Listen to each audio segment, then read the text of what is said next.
Welcome back, everybody. Today on the pod, we have Jennifer Messina. Welcome to the pod. Thanks for having me. How are you? I'm doing great. I figured this was a great opportunity to get a little bit of blonde and pink and latex and shiny. So I love the theme. I love the rainbow. I got my rainbow here. I call it my bat signal because I'm LGBT. So I bat love it. signal. Absolutely love it. And you look amazing. Thank you. I'm trying. It's my inner legally blonde today. We love it. That's Is it a amazing. spray tan?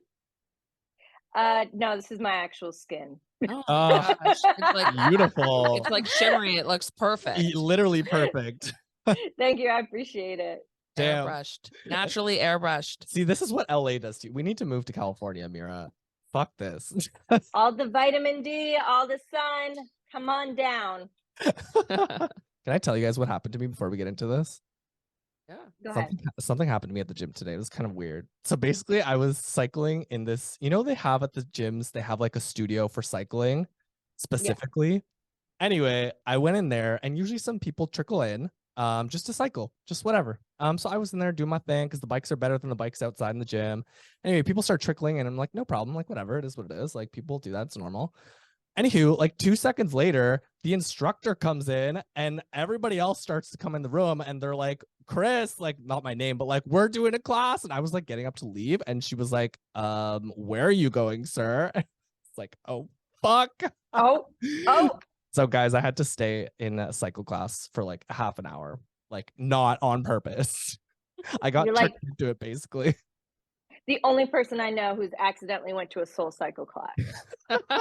Only person. I don't, now I know what to do. Never go into that room. Don't trust it. It's gonna happen. I didn't know the schedule, but yeah, it turns out there was a gym class, cycle class at that time. Anyway, we are so excited to have you on the pod. Your resume is unbelievable. You are a singer, songwriter, actress, model, producer, and author. The list could go on. Influencer. Like, where do we even begin? So maybe we could start from where you're from and your upbringing. So you're from New York, correct? So I was born in New York. I lived there until I was 8 years old, and then I moved to small town Derry, New Hampshire, more of the suburbs of Boston type of area, but definitely that good old New England soul. So one of the things that's interesting about my upbringing that I don't talk about as much is because I was born a New Yorker from two city people, including my mom, who's not even from America. She's from Panama. Moving to New Hampshire was a culture shock for me and hard for me to adjust because I'm a city person. I'm always on the go. I talk fast. I cuss. Well, I didn't cuss in the second grade, but like I was born to cuss. And then all of a sudden I'm around all these people in New Hampshire. Nothing wrong with them. They're great. Like in North Face, comfy, the UGG shoes. They enjoy the snow. They like, the simpler things in life. And I'm like, what's the next biggest thing? Like, when are we putting on all our diamonds? When are we getting all our prom gowns on before we turn junior? So that was always a thing. So when I moved out to LA, I was able to find that part of me that I feel like I couldn't express as a little kid. That's awesome. And so what prompted the move to LA for our listeners and viewers who don't know? Did an acting gig prompt that move, or why the move to LA? No, it's just like the spur of a moment. So I was in a training school in the middle of Missouri, middle of nowhere, 2.5 hours from a mall. And like I said, I'm a city person. So now you're putting me in rural America, right? And 2 weeks before I graduated this course, I decided I'm not driving back to New England to, continue living the life I've lived the last 23 years of my life. But I'm going to go out west and I'm going to go to Los Angeles and I'm going to really give myself a chance to break into this industry.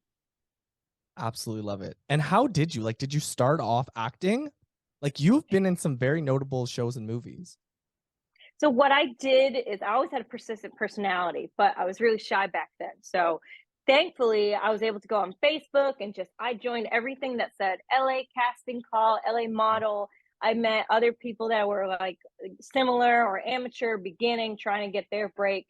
And I just kept posting content. I kept tagging and engaging with different people I was meeting until I finally was able to get into some of these audition rooms where I really had a chance to show who I was.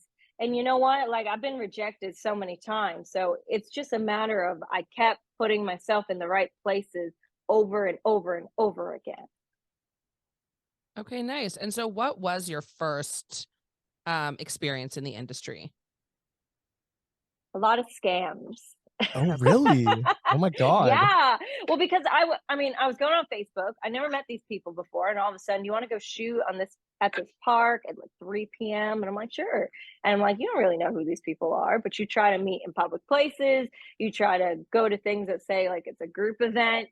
And I remember I met like this crazy guy who was like trying to sell phones. Like he would just walk around with like this huge shopping bag, like a Gucci wide shopping bag of just Verizon, AT&T, whatever Apple phones. And I had no idea what he was saying, but he was just blah, blah, blah, blah, selling phones, selling phones, selling phones.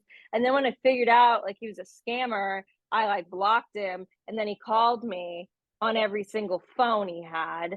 So like that was my experience. Or like I would go on set. There was this, what was it? It was like this magician show they were doing where they brought in different magicians and they did like behind the scenes. And I remember sitting on that set for 20 hours, just being in the audience, just so I could get like 3 seconds of my face in a clip and put it on my IMDb page. But it was the experiences like that that I learned to network and shake hands and meet people. That's awesome. And how did you know originally though that acting was your thing? Like how did you know? Because when I was, younger, I had no fucking idea what I wanted to do. Right. And for me, like I didn't know when I was a little kid, and I didn't know when I was like a teenage young adult, because I didn't think it was possible for me. But I do remember as a kid, I would always dress up in all my costumes, just kind of like what I'm doing right now. And I would like stand on the coffee table. And if you came to my house to visit my parents, I was going to give you a show and we were going to dance and sing. Or if we were like in the park and they had like a local band or the coffee shop, I was always trying to steal the show at like 4 years old. So when I got older, I realized that okay, like maybe I really do have a thing for performing and being in the limelight and, performing for people. And when did the singing come into play? Were Mhm. you always doing like talent shows and stuff like that when you were a kid? Have you always loved to sing? Well, yeah. So when I moved to New Hampshire at 8 years old, I didn't know anybody. I had some cousins, but like I didn't have friends or I didn't grow up there. So my parents wanted to integrate me into the community. So they were like, we're going to find you music school and you do voice and piano lessons. And I'm like, I never played piano or sang a day in my life. So I stuck at it. And then I started doing talent shows. If there was an opportunity to be on stage, my parents just kind of pushed me that way, as in a way to get me involved in the community, but also face my fears and like just put myself out there. Fuck, I wish my parents did that. That would have been really helpful. Are you aspiring to be on any reality TV, like any Netflix series, like all these crazy shows that are out there? Um, I think it would be fun to be a Real Housewife of Beverly Hills. Oh It's my my God, favorite yes. one. I would like lose my shit. Like I feel like I'm channeling my inner Erica Jane right now. Yes. Like you got to be the personality. Well, it's so funny because I feel like I've watched every episode of Real Housewives of Beverly Hills, and I feel like from the day that Erica Jane or Erica Girardi got on TV and she said America Girardi, but then when I put on all the things, America Jane, and I can just be this persona like larger than life. And I said, that's exactly what I want to be, in a sense of no one can see the real Jennifer Messina except me. So how do I let others see the creative and the wild, weird side of me? Performance, acting, influencing, being a character. I mean, sure, I don't go to the grocery store like this. I mean, I might after this interview, but but I enjoy like being able to bring out this side of me. So I really admire that from that show, and I feel like if I was on that show, I'd be able to show people who I really am. Do you think she should have returned the diamond earrings? Dun dun dun. Oh, that's such a hard question. That's a good reason I'm legally blonde today, right? We didn't even know this was going to happen. It's a hard one because I would say if someone gave you a gift, right? You may not know where it's from. You don't necessarily return the gift. But when the gift is such a high priced item like that and it's used to help people, then sometimes we got to do the right thing and just say, even though it wasn't my fault that all these people got victimized, I can do my part and give it back. But I totally understand her struggle because she's saying, it's not my fault. I married this guy and yeah, he bought me a lot of stuff, but I didn't go out there and cheat all of these people. And I didn't know that we were cheating these people. So why do I have to clean up Tom Girardi's mess? I see both sides. I'm totally on your side as well. Exactly that. Like 1,000,000%. What has been your favorite acting role so far? So I was on this show called Man with a Van. It only lasted one season on Discovery ID, but it was like my first big break. Finally, I wasn't like a background actor. I was a supporting role. And I played this woman called Lydia Goodman. And the long story short about her is she was a victim that actually survived this serial killer's crime. And because she survived and was able to make testimonies, she led to putting this man behind bars. But I mean, she was left like really beaten to a pulp. Like if you watch videos for public speaking today, like she really struggles and has issues. And being able to take that role and really read about someone who's a survivor and really lived, is still alive today, was something I really took to heart because I wanted to portray that role as best as I could for her and her family and her story. So I would say that was even though that was the hardest one, it was still my favorite. Okay, nice. And where did that film? That filmed in the San Fernando Valley, so right here in Los Angeles. Okay, nice. Have you ever said no to a project or part because of the content or message? Yeah, I don't do porn, so Oh, that's correct. I didn't even think of that. Yeah. I would imagine that. I was going to say, I would imagine that people trying to break into the acting world, especially in LA, get approached to do porn a lot. Oh, absolutely. There's a reason why we call it Porn Valley over there on the other side of the hill. But I mean, it's like on Craigslist, it's galore. Everyone either wants to. Well, now after COVID, the biggest thing is OnlyFans, right? Because here's a concept. We took people who were dancers, strippers in that kind of erotic porn field, and all of a sudden they couldn't go to set.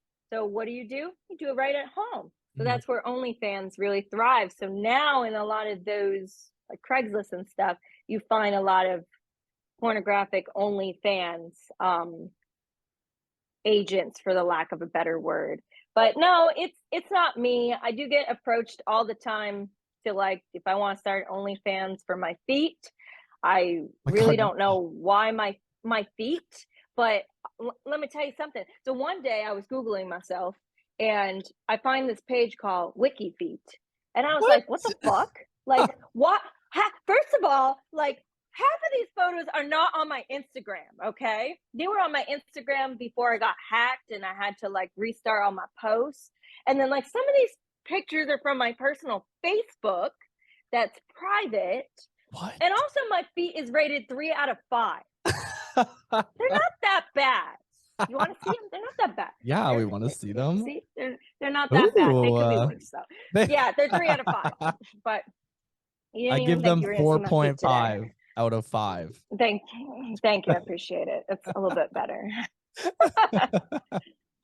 So no feet. What actresses or actors have you looked up to, as you've grown up throughout the years?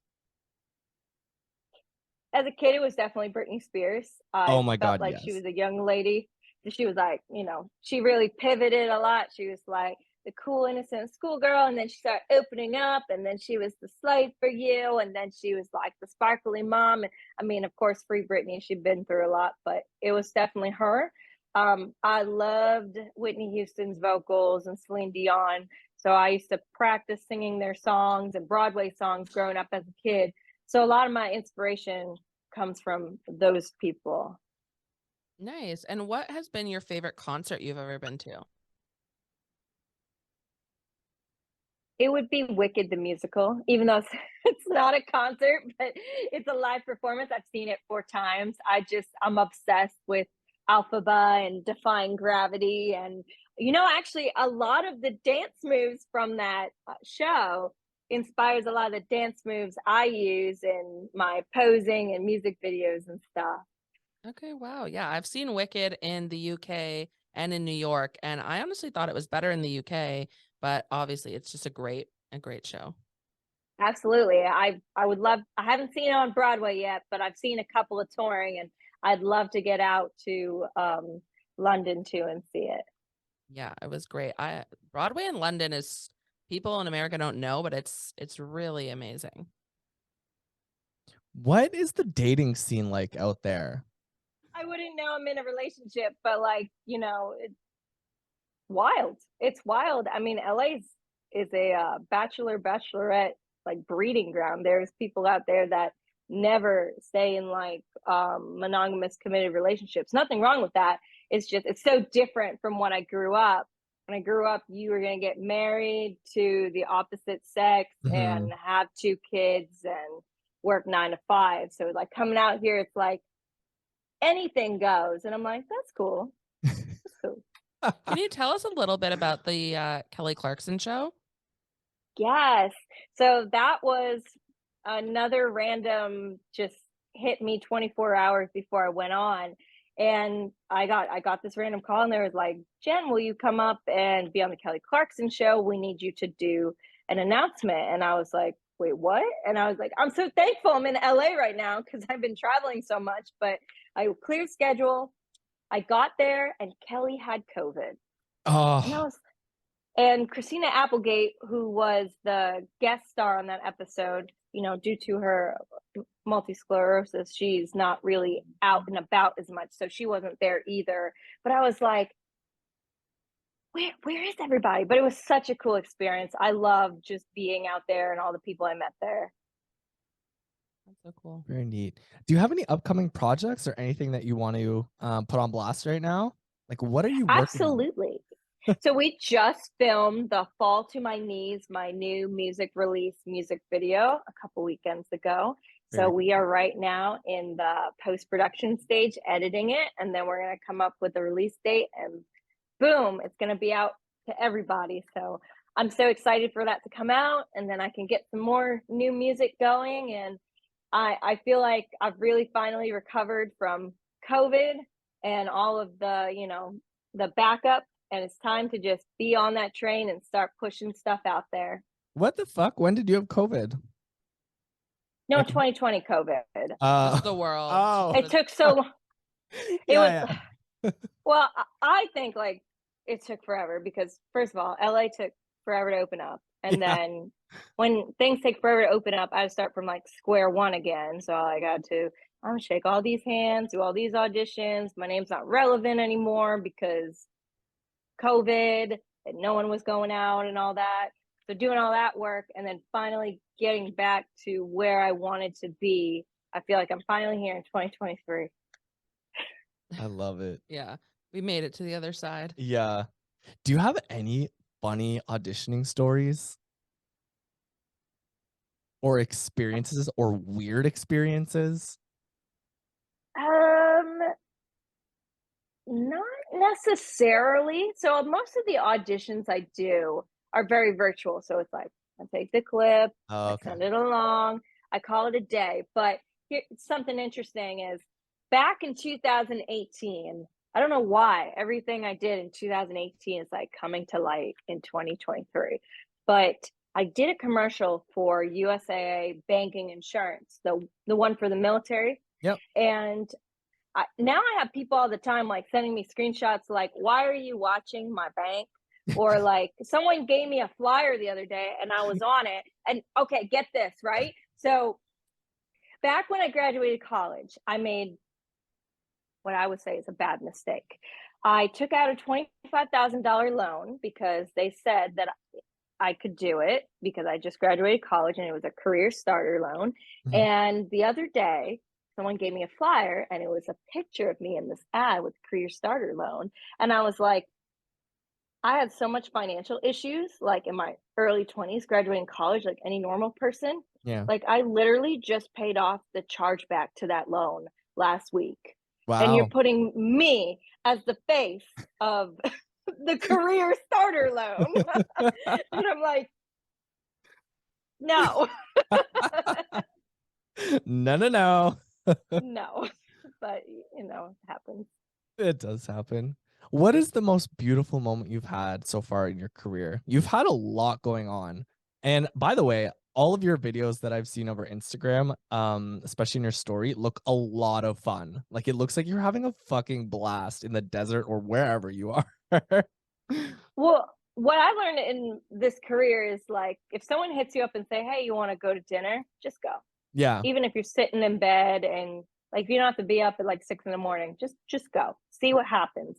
See who you meet. Like last night, I was calling up one of my friends and he was like, "Oh, are you in the area?" So I came down to dinner. I drove the 40 minutes through traffic and you know, I parked illegally on the side of the road. I walked in because he had 30 minutes before his Lakers game.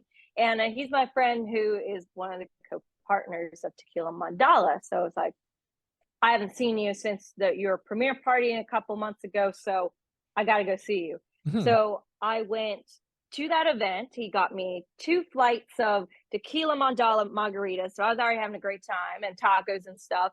And then everyone at the table had a story. One was an attorney, one owned an advertisement company, one owned a clothing line company, one owned a social media group called Trill. And I took that networking. Then we ended up across the street going to see the new Air Jordan movie, Mhm. which was absolutely incredible. And then we went up on to the Ritz Carlton to the top floor, and I just made so many connections. So now, like, I might be going to Stagecoach at the end of the month as like another influencing gig, and I might be doing a clothing collaboration. And of course I'm working with Tequila Mandala, and I got them to be the alcohol sponsor of an event I'm having in Austin, Texas. So that is literally my life. Is you gotta go out, you gotta take a chance, and you gotta meet people and see how things can work. That's awesome. That's great advice. Yeah, I agree. And by the way, if you want a drinking partner in Austin, just holla at me. I'll drive my ass down there. Actually, I'll be there around August 25th. So let's do it. I love it. Let's get some mandala. Ah, I'm down. Tell us about Messina Glam. What is this? So I was deployed back in 2021 to 2022, and because I serve in the military too as a reservist. So I said to myself, I'm gonna have a hard mission over there. I need to do something that is totally different and productive to get my mind off of my daily work I was doing there.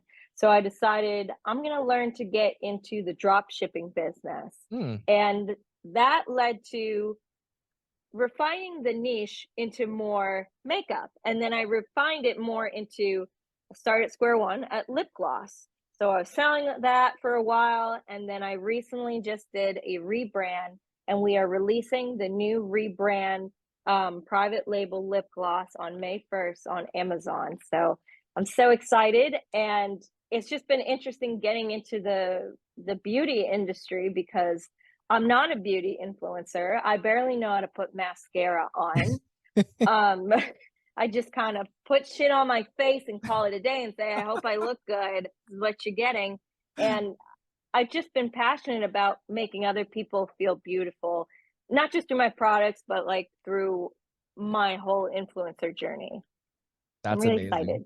That's awesome. Congrats on that. And thank you for your service. That's amazing. Thank you. Your book, I haven't had a chance to buy it or read it yet. But can you tell us a little bit about it? Yes, another COVID project because I didn't do well being alone, not doing anything in the world. So at that time, I was doing public speaking classes for fun. I was teaching mostly people.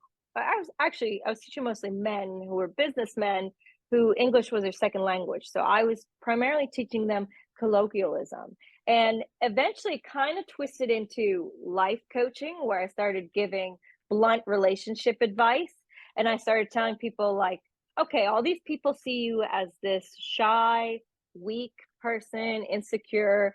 Maybe they see you introverted when you're really extroverted. How do I change the perception of people who already have a strong impression on me? So I just took all of that and I wrote it into a book. And the way I can describe it is, it's a slap in the face from a blunt New Englander that you didn't know you needed. It's all about the forward approach and how to change perceptions, how to put people in their place if they're misbehaving, but in a respectful, professional way. And the last chapter ends with letting your freak flag fly, being yourself in everything you are, and letting other people see who you are. I love that. Yeah, that's amazing. Sounds like I need to fucking read that. Where can people buy your book? You can buy it at Barnes and Nobles and on Amazon. Okay, great. Very cool. And it's sold worldwide, so it's not just US sellers. Perfect. I prepared a little fast five. Okay, Should we great. do some? Absolutely. All right. Favorite cocktail? Ooh, Cosmo. Coolest celeb you've ever met? Lionel Richie. Ooh. Very cool. Yeah, he was at my college graduation. So I got to shake his hand, and I was actually in uniform because I had just commissioned as an officer. I actually saluted him as I got my certificate. That's awesome. Night out or in? Out. Always an opportunity. I knew you were gonna say that. Your go-to snack? Right now, I'm craving Cheez-Its randomly. Last impulse buy. Fuck. I love Fashion Nova. And they just like I swear they target me. I'm like, oh, this is amazing. All right, buy it. And then I'm like, shit, I need to return that. I need to pay a bill. You're not influencing for them yet? No, they haven't responded to my email. So this is my notice to them. This is your notice to them. Come on, let's go. Let's do it. I wanted to ask you, seems like you kind of have your toe dipped in all over the place. Aside from networking as much as possible, do you have any other advice for people who are kind of trying to break into the influencer acting, singing space?